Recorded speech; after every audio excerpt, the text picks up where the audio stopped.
Hey guys, it's Full Cards here, live and direct from Brooklyn, New York, and I thought I'd do something a bit different today. Yeah, man, I thought I would look at the top 12 unrestricted free agent goaltenders that either the Oilers or the Maple Leafs or whoever could poach and pick and who's still on the board. I do have to note that, of course, the Leafs secured Murray, and a lot of people are up in arms about that because it's only a 25% cap retention. As you look at who's still left on the board, you start to understand why they actually opted for Murray because of his pedigree and so on. You know, he's won a couple of cups. Even though he's had piss poor performances the past couple of years, although last year he actually was pretty decent, but then he was dealing with injuries. But you see why when you start looking at this list. So let me go through that list for you to give you my top 12 based on my own knowledge and watching these guys play, who would be the top 12 that are still left on the board. Before I do, I want to really quickly go through the RFAs. So these are the younger restricted free agents. A lot of these guys will be the offer will come from their existing teams. So there is Ottinger, Primo, DiPietro, Eriksson Ek, Cooley, Coronar, Huska. There's Comrie, Werner, Booth, Montembeault, Miska, Kakinen, and Vanacek. And Vanacek, I think, actually just got moved to the Devils. So he's off the board, and he's actually could have been one of the better ones. Campbell Kakinen as well, but he's with San Jose, and I assume he'll stay with San Jose. So there really isn't much there. Montembeault and I think Primo have been given qualifying offers. So all these guys get offers. I think Ottinger just got an offer. Obviously, they're not going to dump Ottinger after those playoffs. So there really isn't much of anyone in these restricted free agents. Comrie, I'd say, is one guy who actually has a pretty high ceiling at this point. He's been the backup for Hellebuck. So as you look at this list, you see there isn't much there.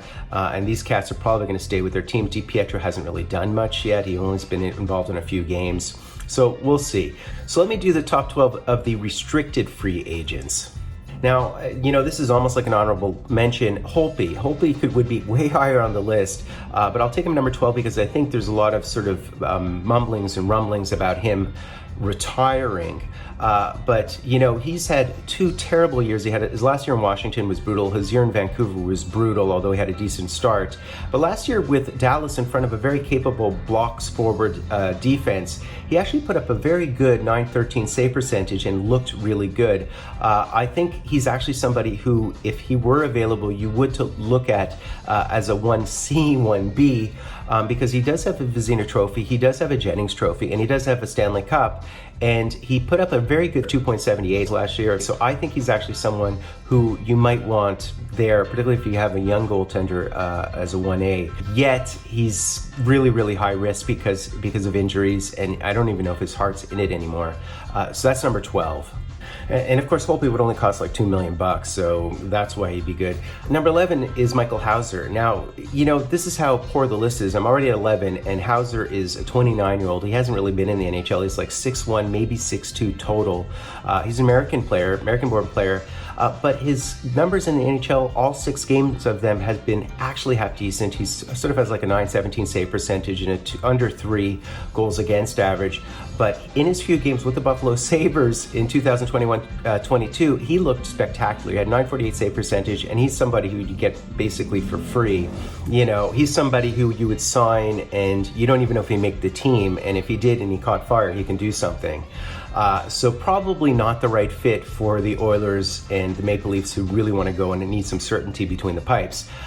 Number 10, I would certainly say Thomas Grice. Now, Thomas Grice is another one of these guys. He was a third rounder back in 2004, if I remember.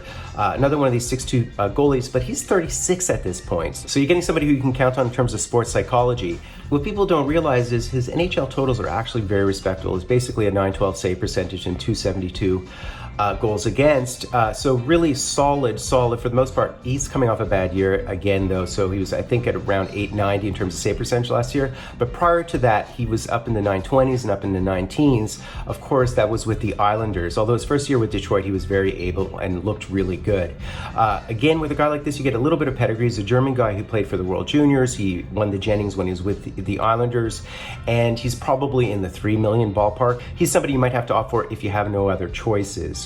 Now, number 9, and again, just showing you how thin this list is, it'd probably be Louis Domingue. He looked good in the playoffs this year. He had a very, very small sample size. He is a capable, able backup goaltender. So he's definitely a 1C. He's not a 1A or a 1B. He's a 1C or a backup, if you will. He's a 5th rounder back in 2010. He's been around forever. I mean, and he, I think signed, initially with Arizona, but so he's with Arizona, he was with Tampa, he's with the Vancouver Canucks and Calgary, Pittsburgh Penguins, so he's actually been on really good teams that are well managed, that are well coached, so he's respected and well liked as a backup goaltender. 905 save percentage career, last year was under 900 unfortunately, but with Wilkes-Barre he looked great with the Penguins the year prior with the 952, although we only had like 2 games, he only appeared in about 2 games. This is a guy with 150 games played about.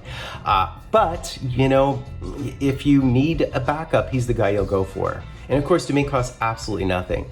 Number 8, guys, somebody a bit off the grid that people don't recognize is really, really good at this point and has shown amazing flashes. Charlie Lindgren. Now, of course, he came up with the Habs. He's an undrafted goalie. He's 28 at this point, 6'2" goaltender. But he's always looked decent in the NHL. He's looked spectacular in Springfield, and he looked spectacular with the Blues last year. He came in with the Blues, played only 5 games, but no one could score on him. He was like, had a 960 save percentage. I really like Charlie Lindgren, 913 NHL save percentage over 29 games. So if you're looking for somebody who's still vaguely young and who could catch fire and you want in your system, you might opt for Charlie Lindgren if you can get him. Now, his numbers with St. Louis last year, pardon me, might have been a bit inflated because they're really good at shot blocks. So it's hard to tell, you know, they can sort of do defensive hockey when they have to, but he looked spectacular in his little tryout with the St. Louis Blues last year. All right, guys, number 7, again, a testament to how poor this list is, would be Martin Jones. Now, Martin Jones is someone who always had a bit of a high ceiling, who I think a lot of people expect a lot of him. He's a 6'4" goaltender, so he takes up a lot of room in the net. He's 32 years old at this point. Probably costs about $2 million. And I cannot see the Leafs and the Oil dumping some, you know, average goaltenders to pick up someone who's an average goaltender. Certainly a capable backup. He had a really good year last year with Philadelphia, strangely. 900 save percentage, 3.4 goals against average, but that's on a very, very porous, terrible Philadelphia team. Early in his career, he was up in the 915, 918 save percentage area. His first year with the Kings, he was lights out. Small sample size, 19 games, but he was lights out when he came into the league. So he's somebody who you might want to bank on if, again, you're looking solely for a backup or potentially somebody who could catch fire at some point in time. All right, guys, number 6. So musical chairs here, Koskinen.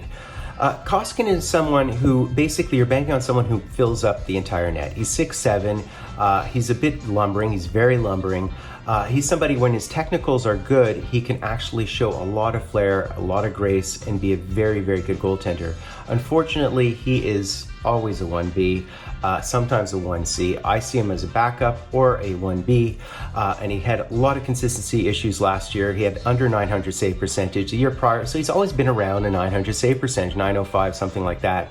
So what you expect from that is basically somebody who's going to give you 3 goals against a game, and is that what you want? Now, he was a second rounder, 31st overall back in 2009, and he came up through the KHL, and in the KHL he was lights out. He had really, really good numbers. I think goaltending numbers are a bit padded in the KHL in some ways, but Koskinen is somebody, if you're really, really looking and searching and you don't have anybody, that's when you go for the Ritticks and the Koskinens. And Rittick didn't even make my list because he always allows 2 early goals.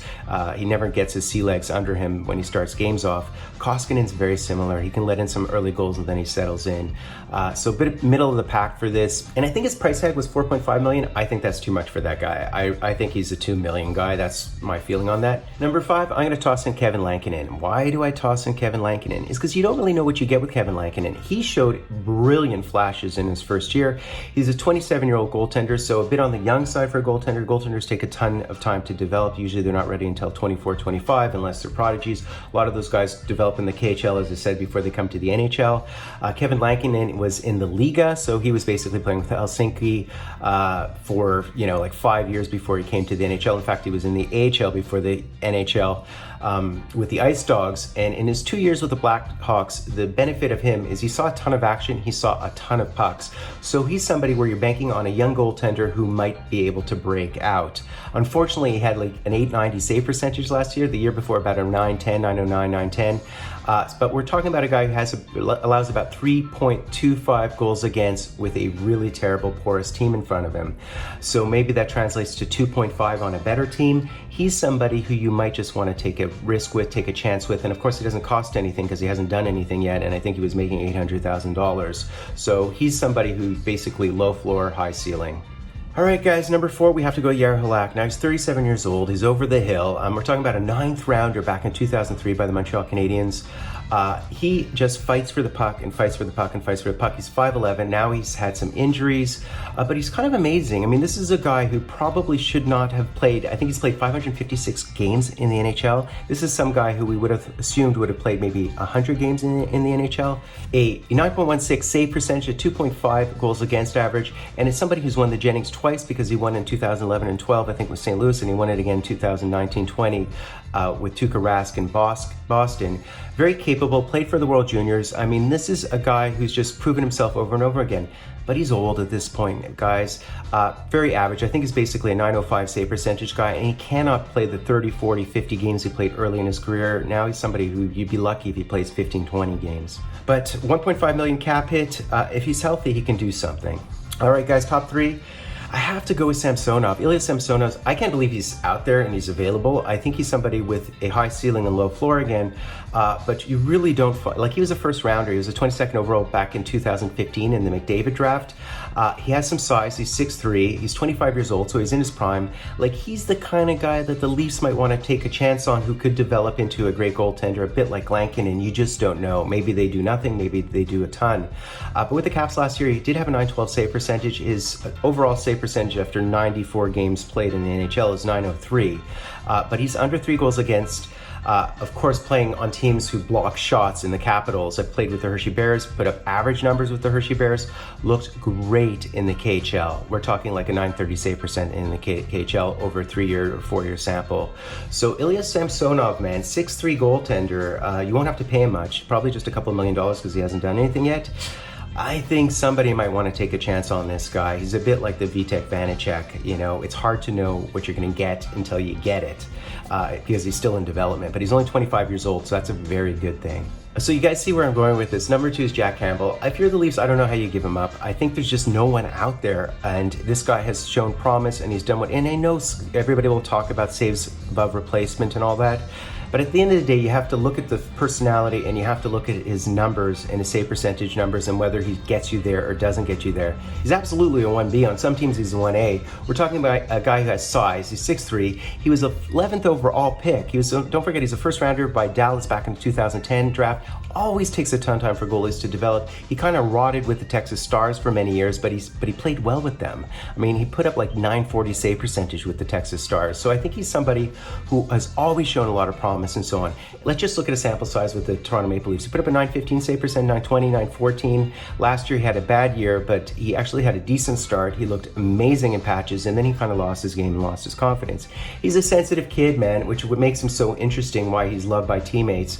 So he really needs to work with good goaltending coaches, and he has to work with good sports psychologists. But he's somebody who can, get it done. And don't forget that the Leafs gave up Freddie Anderson based on this guy. That was a calculated risk, and Freddie Anderson did well, but he did well in front of an amazing defensive team. And Freddie Anderson was top 3 in goals saved above expected, but I don't love that statistic. I prefer wins above expected, and that's where Campbell is sort of in the middle of the pack or above average or where he should be. Of course, in terms of goals saved above expected, I think Shesterkin, Vasilevsky, Freddie Anderson, Bob, and Darcy Kuemper are top 4 and 5, and UC Saros would be top 6, but those are the elite of the elite, and those types of guys just are not available. I mean, perhaps the Leafs would have had an option on Ville Husso, who also has really good numbers in that respect, but they didn't secure him. Husso was somebody that people should have gone after. I just think Soupy is definitely somebody the Oilers should sign. I know the Oilers are the ones that are in the front running, but I just don't know why the Leafs would give up this guy for Matt Murray. I just don't get it, unless they just want to flip the switch. All right, guys, number 1 is Darcy Kuemper, and to me that's a no-brainer, and I think he's just so clearly the number 1 on this list based on a couple of things. I just think the space between him and Campbell and the rest of the field, I think these are the only guys who are available. Now, Darcy Kuemper, we're talking about a 6th rounder back in 2009, so he's 32 at this point.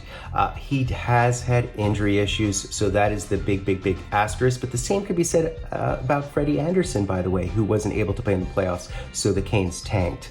But the thing about Darcy Kuemper is if you compose a list of Team Canada goalies, this guy will be on that list. I don't know where he'll be on that list, but he'll be up in the top 5 most of the time. And that's a very competitive list if you just think about it. Now, he's 6'5". 6'5" goaltenders who are this good are actually pretty rare, increasingly more common, but still very rare. We're talking about somebody with a .917 lifetime save percentage, and his wins above expected is top 5, and he just won a cup. So this is a guy who a lot of people say is overrated. I hear that all the time. I think he's a bit underrated. I think Kuemper played well in front of a good defensive shot blocking team in the Avs. But he also played really well in front of the Arizona Coyotes, who were not bad defensively back in his era because the ice is so slow. But here's a guy who played on teams who had defense similar to the Toronto Maple Leafs. I just think he's the only guy who's available, is what I'm trying to say. So last year he mailed in a 9.2 save percentage in the playoffs. He still won the cup, and that was dealing with injuries and so on. During the year, he put up a .920 save percentage, and which is the number you really want to see in the playoffs from a goaltender, is around .925 in the playoffs, although it might go down to .920 now just because, the league is so much more offensive. But he's a guy who consistently, on Minnesota, put up a .915, on LA put up a .930, on Arizona put up a .925. And on Colorado last year, he put up a .921, dealing with some injuries, as we know. How do you not sign this guy? The issue perhaps is the money, but you have to make room for it. You have to have cap space for a number 1 goaltender. Is he a 1A or a 1B? He's a 1. He's a 1 or a 1A. He's good. He's solid. Will he get it done? He just got it done. And people say, well, he didn't do much. Well, does Carey Price do a lot when he's playing well? When Carey Price is playing really well, the puck just hits him in the crest.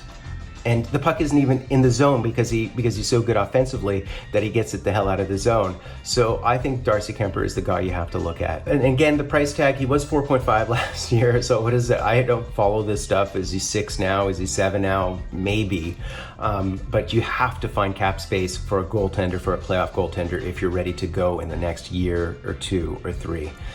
All right, so that's it. That's my list, guys. It's a pretty shoddy list, which is why Murray was just picked up. I understand they didn't retain enough of his salary and so on, and the Leafs kind of got hosed. And Ottawa's hosing everybody right now. But at least with Matt Murray, you have somebody who won 2 Stanley Cups and who actually looked a lot like Soupy last year. In the years prior, he looked terrible. In the years before that, he looked great. You have to say, with regard to the Ottawa goaltenders, Whitney Gustafson and Forsberg being number 1A and the other one being 1B or whatever, those 2 young goaltenders are really good, so you can see why they have no interest in Murray. They're just correcting a cap space mistake, Will he do something in the playoffs? Will he be healthy? Will he be helpful? I don't know, but with the list I just made, Murray might be in top 5 in that list, so that's why they did it, guys. So that's it, guys. After we full cards, please be sure to #DryIt. Do that for me. Ring the bell. I'm a hockey card guy mostly, but on occasion I do videos like this. Let me know what you think. Put your comments underneath the video. Full cards, live and direct from Brooklyn, New York.